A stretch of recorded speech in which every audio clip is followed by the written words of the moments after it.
పశ్చిమ గోదావరి జిల్లా భీమవరంలో తోట సీతారామలక్ష్మి వీరవాస్త్ర మండలంలో రైతన్న మీకోస కార్యక్రమంలో ముఖ్య అతిథిగా పాల్గొని రైతుల సంక్షేమ పథకాలను వివరించారు. పీఎం కిసాన్ ద్వారా అర్హులైన రైతుల ఖాతాల్లో నేరుగా 20,000 జమ అవ్వడం, అలాగే ధాన్యం విక్రయించిన వెంటనే నగదు అందజేయడం వంటి కృషిని ప్రస్తావించారు. కార్యక్రమంలో టీడీపీ నాయకులు, కూటమి ప్రతినిధులు, మహిళా నేతలు, రైతు సంఘాలు, ఏఎంసీ డైరెక్టర్లు పాల్గొన్నారు.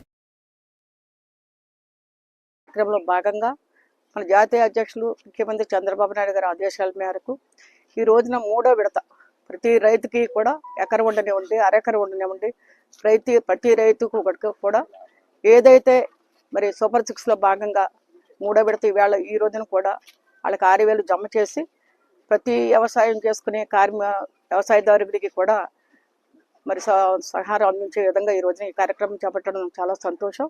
ముఖ్యంగా ఇక్కడికి వచ్చినప్పుడు మన భీమవరం నియోజకవర్గం వచ్చి 8,000 అండి 50 మందికి రైతులకి, అంటే మనం వీరవాసరం తీసుకోండి, భీమవరం కానీ రూరల్ కానీ కలిపి అందరికీ కూడా వాళ్ళ బ్యాంక్ అకౌంట్లో జమ చేసే విధంగా ఈ కార్యక్రమం జరగడం జరిగింది.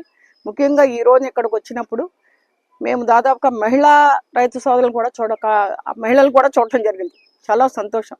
వాళ్ళు కూడా చాలా సంతోషపడుతూ వాళ్ళ అకౌంట్లో డబ్బు జమ అయింది. చాలా ఈ చంద్రబాబు నాయుడు గారు కానీ కూటమి ప్రభుత్వం కానీ రైతులకి చాలా సంతోషపడుతూ ఈ కార్యక్రమం చేయడం చాలా సంతోషం అని వాళ్ళు చెప్పడం జరుగుతుంది. నమస్కారం. ముఖ్యంగా కూటమి నాయకులకు,